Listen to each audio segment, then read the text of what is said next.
bertemu kembali. Persatuan Pemajuan Hartanah dan Perumahan Malaysia REHDA akan mengadakan satu sesi lawatan ke 4 bangunan hijau di sekitar Kuala Lumpur pada Selasa. Dan matlamat lawatan untuk memberi peluang kepada ahli REHDA serta orang awam mengenali dengan lebih dekat ciri-ciri unik bangunan hijau.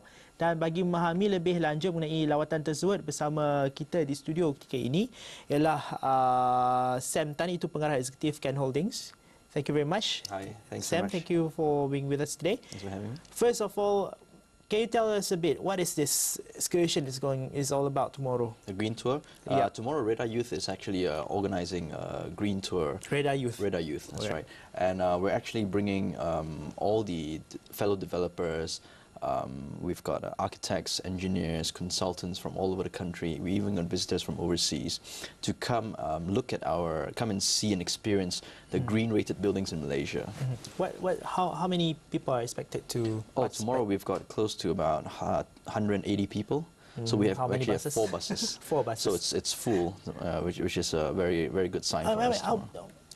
So this is like exposing Malaysia green buildings to Malaysians, and That's right. And of course developers from out of Malaysia. Correct. Why are we doing this? Now the thing is, a lot of people still do not have they don't really understand the full meaning of a green building, and a lot of people have heard and read about it in seminars, watched it on TV, but you've never actually experienced it.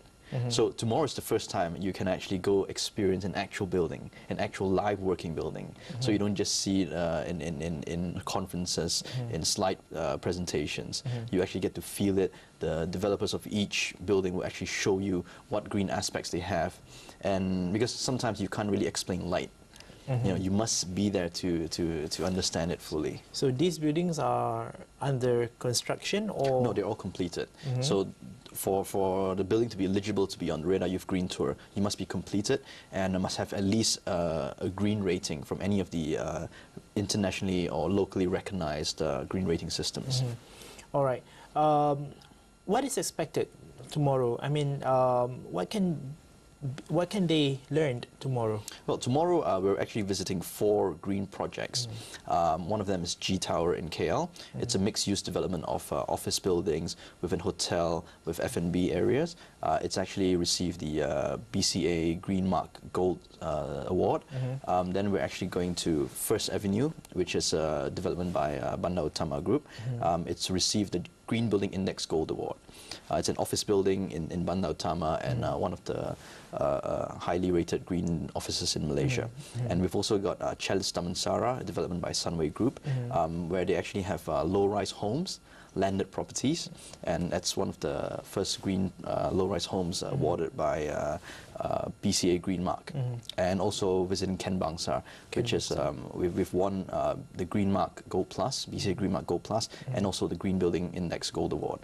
So basically, what are the difference between Malaysia green building in Malaysia and, for instance, Singapore or Bangkok?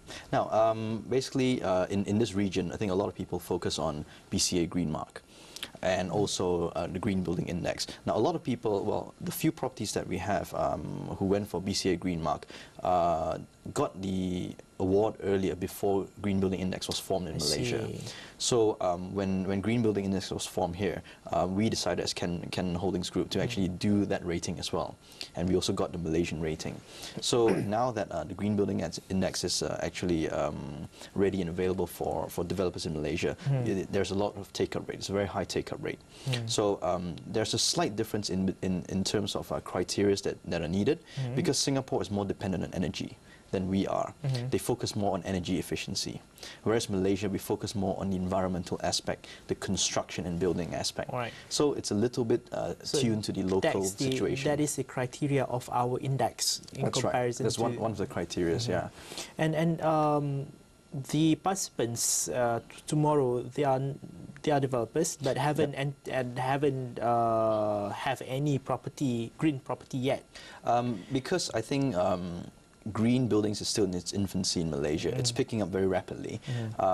These 4 buildings we're going to show tomorrow are the first few which are actually available in the market today.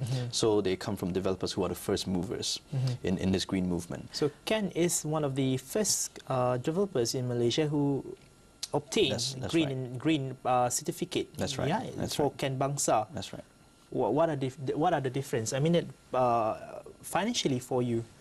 Well, of course. How does this benefit to your bottom line? Of course, financially, at first, things will be more expensive to build because the availability of materials, the availability of green products will be lesser. But as the supply and demand evens out, when more people demand for it, what happens is naturally it will become cheaper for everyone. So it's important that the fellow developers in the industry understands that as we go forward, this is the responsible way forward. Buyers are looking for green homes. Buyers are looking for homes which are more sustainable to the environment, and it means something to them because why? They have natural lighting at home. They have natural ventilation. They use less electricity bills. They use less water. This will have a positive impact on their lives. Now, as buyers look more for these sort of properties, the developers will build more. And as the developers building more, it creates economy of scale. That's right. And it gets That's cheaper. Right. We see that already now. If you look at paint manufacturers, previously there were very few green paint manufacturers. Now every single paint manufacturer has gone green, if you realize that. And it's become a norm. It's become a standard already. And it's cheaper compared to the last. Well, I wouldn't say it's cheaper. It will be probably on par, same price probably. You can get it at the same price now. Yeah. Okay, I'm going to ask on the prospect of green building in years to come. So we're going to talk about that right after the break. All right? Thanks. Thank you very much.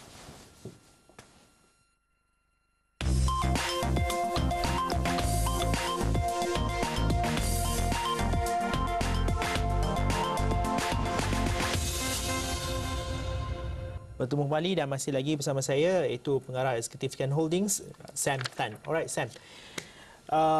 What is the prospect of green buildings in Malaysia? Well, you can see definitely the idea is catching on. A lot of developers are understanding that this is the way forward, not only environmentally, not only socially responsibly, but also in the long run, it makes sense commercially. For a lot of big commercial office buildings, a lot of developers like Goldis, who owns G Tower, like Bandar Utama, who actually owns First Avenue, they understand that running costs can be kept low. And when you do this, the payback time over the years will actually reduce. So as electricity prices rise and fuel prices rise, as we can see right now, things become more economically viable.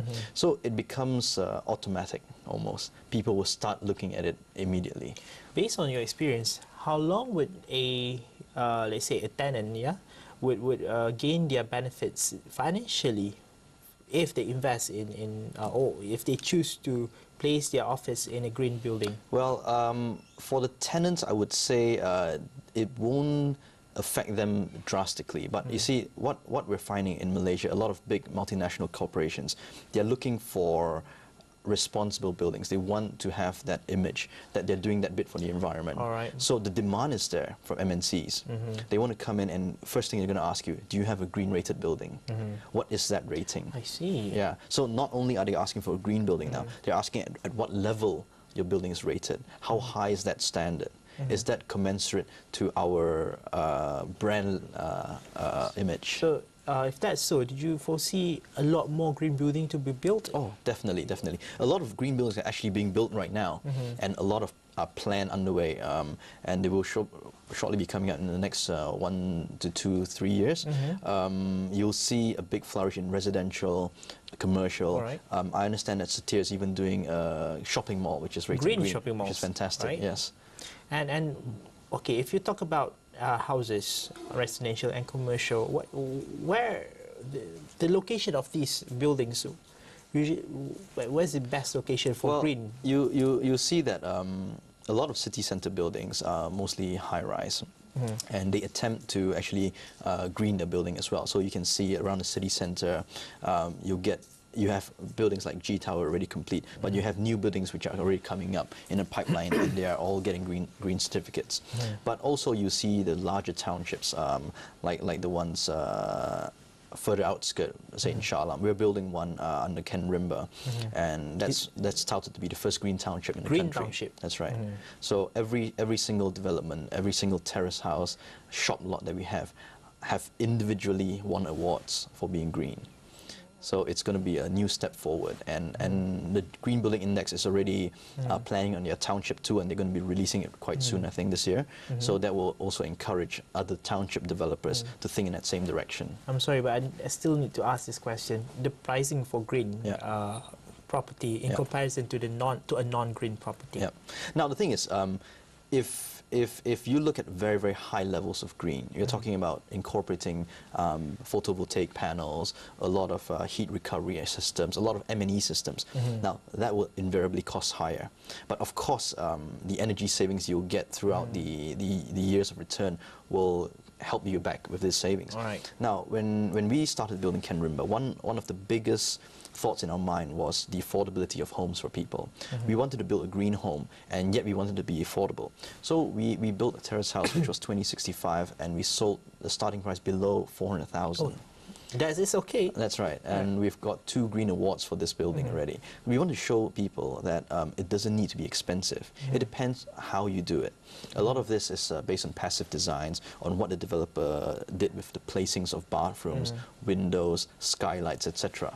So if we look back at the way old houses were built, the kampung houses were built, we had louvered windows, we had very nice light coming in, right positioning, good ventilation. That's fantastic. Now, why can't we in the modern world enjoy this? We can. It's a little bit about thinking, a little bit about engineering, and it's about being responsible and caring towards what's needed by the owner who lives in the house. So, in short, green doesn't need to be expensive. Yeah, you have to be creative to be green. That's right, that's right. All right. What is the hotspots for green building? The best location to build a green building? Well, there isn't a specific location per se, because it depends. If you're townships, generally you can't find townships in city centre anymore. You got to go slightly further out. But individual offices, individual high-rise buildings, you probably see them sprouting up all over the country. But of course, we are looking towards the redevelopment of buildings as well. All right. If you look at city centre, we've got a lot of old buildings, and they're ripe for redevelopment. Of course, it also depends on commercial factors, i.e. land costs, when you building talk about cost. redevelopment, what does it mean? Turning down the building? Or?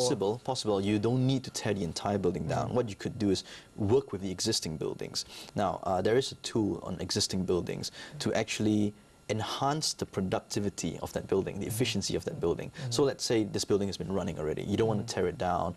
Doesn't make commercial sense. But what they could do is to look at the investment of maybe a new chiller system, or redefining or refine-tuning how M&E systems work in there.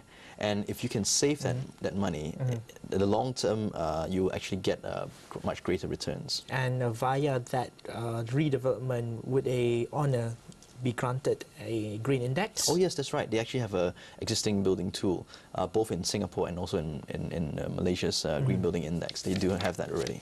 All right, thank you very much, Sam. My Thank you for sharing your expertise and thoughts in green building dan perbincangan itu tadi Mahari bersama Awani pada hari ini. Terima kasih kepada Sam Tai, itu pengarah eksekutif Ken Holdings. Barang cadangan hantarkan ke email kami seperti tadi. Saya Syafizan Johari. Assalamualaikum, salam hormat. Thank you. Thank you.